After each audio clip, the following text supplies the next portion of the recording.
Hey my friends, Shawn here from theautomationschool.com, and in this episode of the Automation Podcast, I've invited a representative from Mitsubishi on the show to give us an overview of their PLC line. Now, if you're watching for the first time, you may be asking, hey, isn't that all Allen Bradley stuff behind you? Well, I should probably explain that for the last 30 years I've predominantly used Allen Bradley PLCs and HMIs and SCADA, and I now actually teach those products full-time at theautomationschool.com. But earlier in the year over at theautomationblog.com, we made a decision to actively broaden the number of products and vendors that we cover. And we actually, because my experience is just with certain Allen Bradley products, we've reached out to all of our readers and connections to recruit a couple dozen freelance writers to write on those topics, which I'm not very familiar with. Now, we also reached out to all the major vendors. We haven't heard back from all of them, but we've reached out to Rockwell and Wago and Siemens. And, if you've watched any of the recent episodes from the Automation Show, Siemens has been great. They've sent us videos. They've sent us hardware to use on the show. And because they support our efforts to offer free articles and videos on how to use automation products. That said, one of our freelancers is actually writing a series on how to use Mitsubishi PLCs. And I thought, wouldn't it be great that if before we learn how to use their PLCs, we actually understood their product line. So I reached out to the folks over at Mitsubishi. I said, can somebody give us an overview of your product line? And thankfully, Jeff Brown offered to do a WebEx for us. Now, to keep the length of these videos and podcasts to around 20 minutes, I've actually split this episode into two. So in part one, we'll cover the small PLC line for Mitsubishi, the iQ-F. And in part two of this episode, we'll cover the large PLC line, the iQ-R. Jeff, thank you very much for putting this together. I'm really looking forward to this overview. Well, thanks, Shawn. Thanks for this opportunity to present some more information on our controllers and provide an overview. My name is Jeff Brown. I'm an industry sales specialist with Mitsubishi. And I'm part marketing, part sales. I focus on our packaging and material handling markets. So moving on to the iQ-R. The iQ-R is a backplane setup. So there's a backplane and a power supply. Okay. And then it's a multi-CPU backplane. Oh, right. And it'll really do everything. I mean, Mitsubishi, we can do CNC control with this backplane. Our robots can be controlled on this backplane. We can do safety controllers. We can do redundant controllers, up to a SIL2 process with redundant I/O. So I don't think there's not much it won't do. And again, from a size standpoint, it's 4 inches tall and very compact. So, when I mentioned, I've had customers that need 120 volt I/O and, I'm up against more of a mid-range PLC. This PLC really does go from mid to, full high range applications. Okay. So, a big thing as we get in, this is where this line is where we would also do our integrated safety. And in that case, there's versions that have a, safety integrated. Mm-hmm. And they just really, as you can see here, they take up 2 slots versus 1 slot. Yeah, that makes sense. Yep. Controller.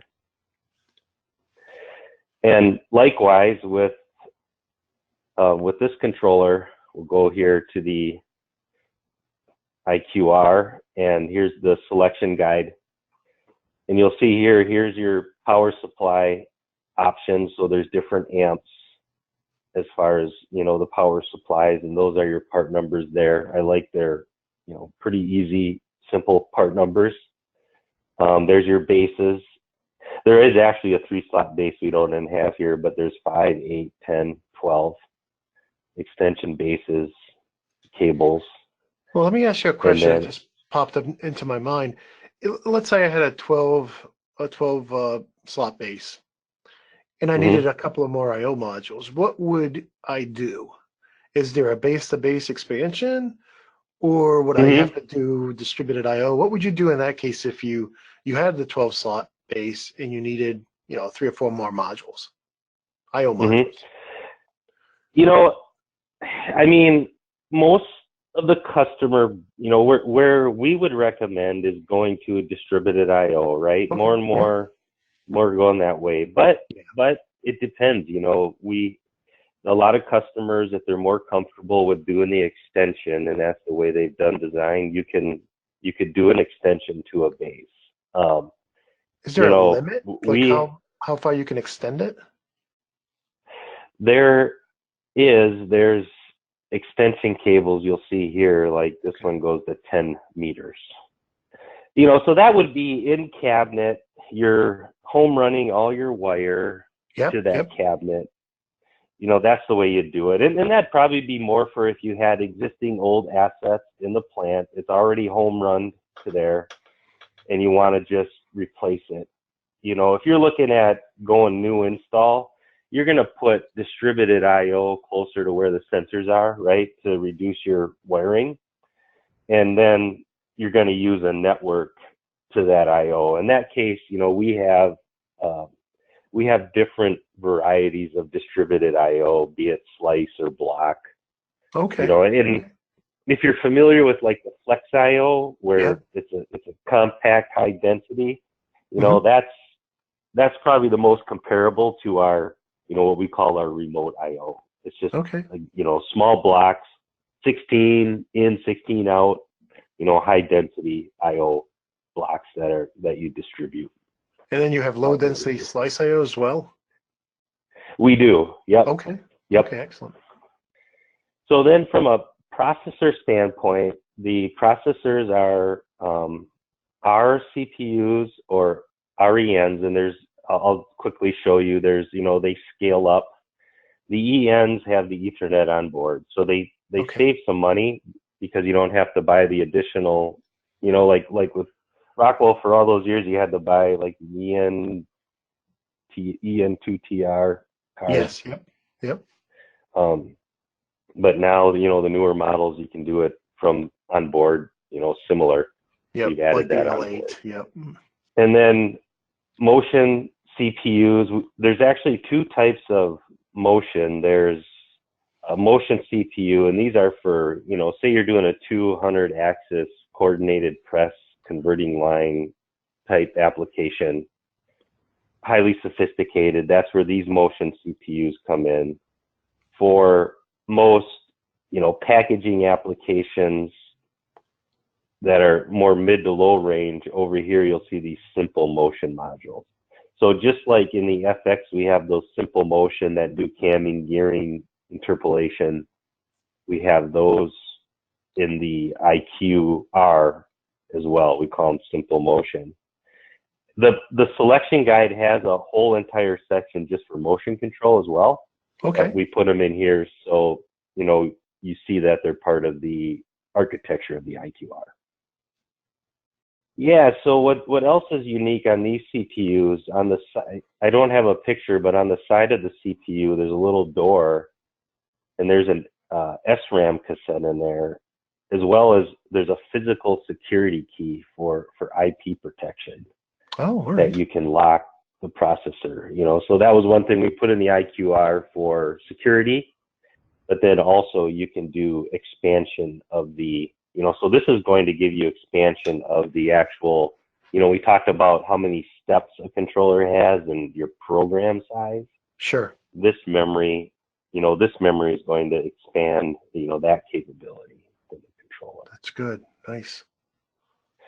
So here, as I mentioned, you have ACIO, you have your DC, you have your relay, you have your analog as well.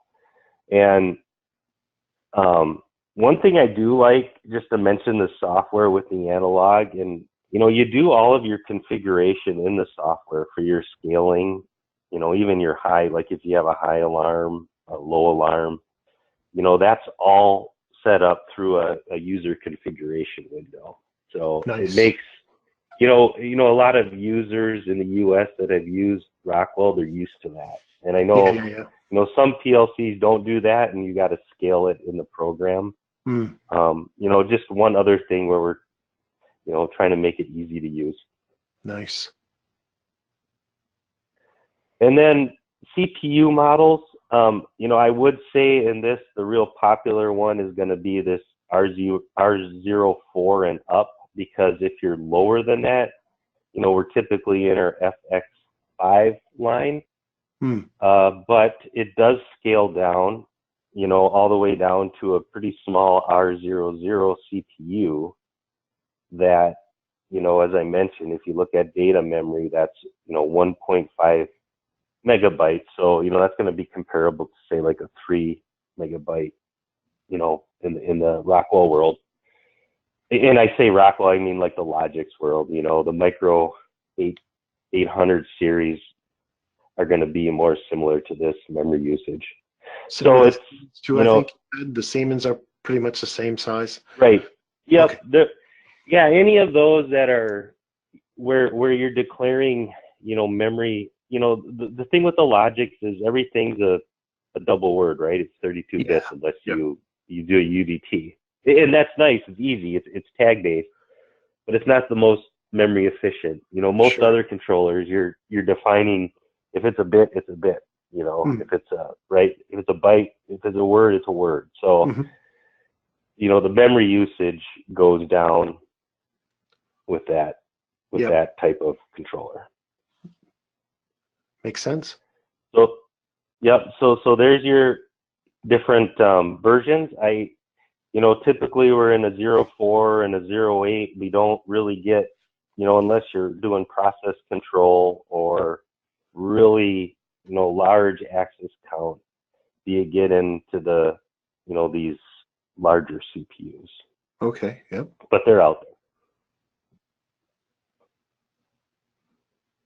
there. And then just the same as the iQ-F.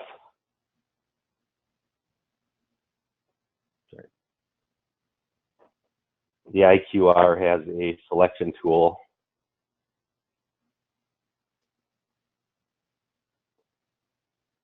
where I can go in and, I could just start with the type of processor that I want: safety, motion, robotics. And then, in the case of, I'll take the R04 EN CPU. Okay. I'll add my base. Typically you're going to do, if you're doing distributed I/O, you might do a 5-slot, depending if you want to just have one standard, you might do an 8-slot. You're going to pick your processor, and then you can add your, either your I/O or additional CPUs, because it is multi-backplane. Okay. You would just add in those modules as you go. So, way to design. And again, just like with the other one, it would give you a configuration and a bill of material. Now, before you close that, whoops. Oh, sorry. Go ahead. I'll bring it back up while you're asking the question. Yeah, it looked like, I thought I was seeing there that it was calculating the backplane current draw for us as well. Yes. So it will warn you if you try to put too many modules in there and you pick the small power supply. Is that correct? Yes. Okay. Yep. It'll warn you of that. It's only going to give you options that will work as well, right? So if you try to add something that won't, like if you've added too many CPUs, you've exceeded the power, it will. All right. That's it right there on the right. So that's telling me. Can you add another module and we can watch that decrease, the available or the consumption increase? Yeah, so let's add another module here. So we're at 2.2 or 3.5 amps. So let's add a output module.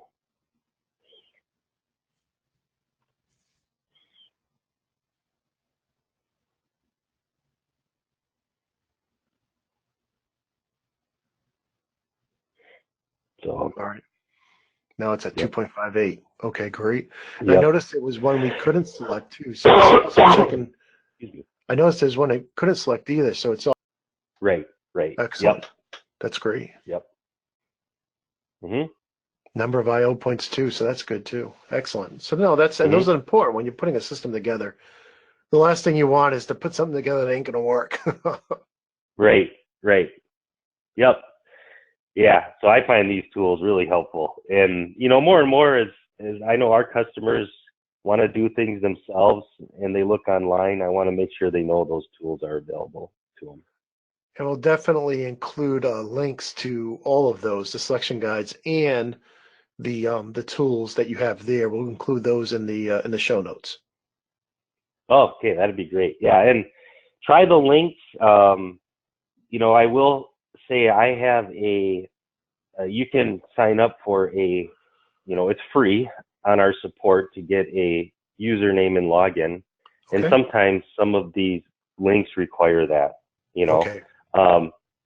The way we're set up is everything on our support is just searchable, we've tried to just make it so, like, if I want a product selection guide, I type that in and then it brings up, that information on there. So the search engine is actually usable within, I guess is what I'm saying. Sometimes they're not, everybody Googles, but we try to make it all available in there Oh, that's great. as well. Just seeing what's available, just knowing what's available, so it's such a huge help.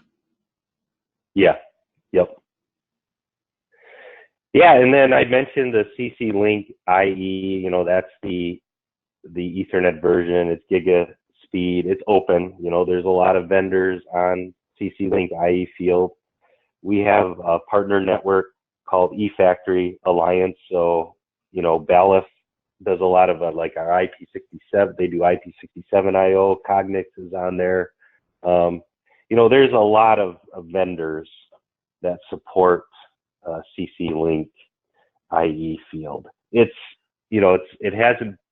been bigger in Asia, obviously, than here, but we just want to make sure it's known, because if you're doing a complete Mitsubishi system with safety and motion, right now, that is the network that's going to be used. But like I said, our components support Profinet, Ethernet IP. We as well have connectivity in to the other networks. So let me ask you a question. In just, I don't know, in a sentence, how would you differentiate IE field from IE control?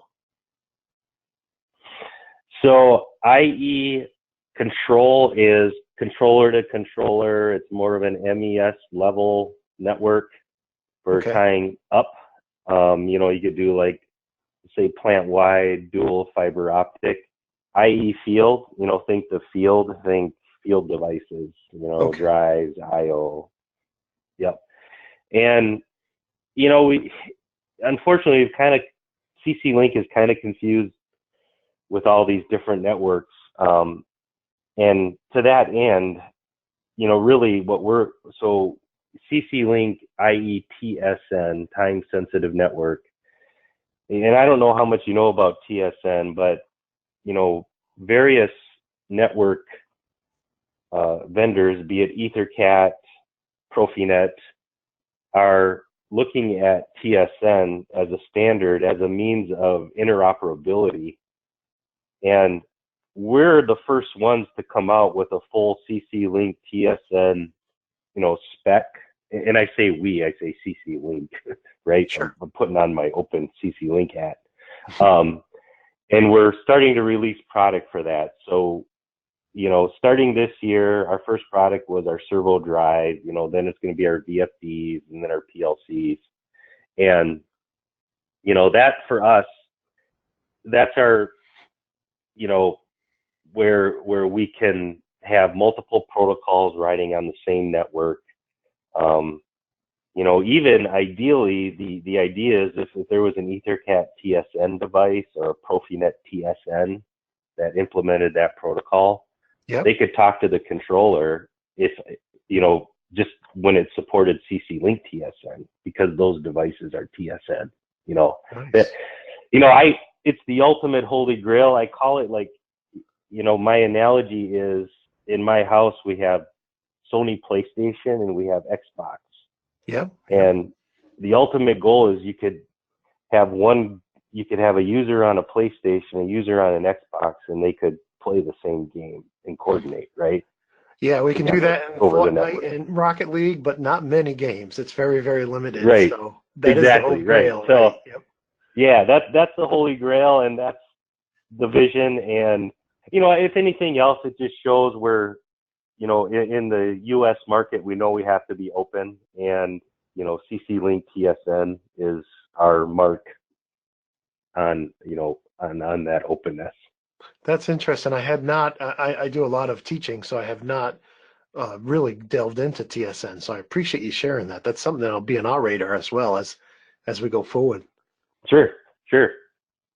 And, you know, that's it. Sorry, I took a little longer. I appreciate it, Jeff, because I didn't know anything. I've only heard good things about Mitsubishi, but I've never understood the product line. And we're going to, I think, as I was telling you, we have one of our freelancers who's come on board. Who's going to be writing a whole series about his experiences using them in the field, because he's been using them for decades now. And this is a great start. This really will help set the stage for him. So and for our readership, you know, that they can understand. Okay, when he's talking about the different models, they'll have a better understanding, or at least I will. I know a lot of my readers on the automation blog and viewers on YouTube are from the same background, so it's always great to see how other people are doing things. We've been doing a series on another vendor, so we're very looking forward to doing this Mitsubishi series. And I really appreciate not only you taking the time, because I know you're heading out to PAX Expo, right? But also putting up with all my questions too, because I really appreciate it. Very interesting stuff. All right, sir. Thank you. Yep. You have a good weekend. Well, I really enjoyed that. I hope you did too. And I want to thank Jeff again for taking time out of his busy schedule right before PAX Expo to put together this presentation for us, this WebEx call for us. And if you're a vendor watching this and you'd like to do something similar, just contact me over at theautomationblog.com. That said, if you're a viewer and you want to keep us on the air and keep the website going and help us branch out and cover more products and more vendors, you can support us now over at patreon.com/automation. And when you do, you can use your Patreon account to log into the Automation Blog, get an ad-free experience at the Automation Blog, plus get free downloads in the store that's over at theautomationblog.com. That includes articles, videos, sample code, etc. So check it out, patreon.com/automation. And with that, my name is Shawn from theautomationschool.com. Until next time, my friends, peace.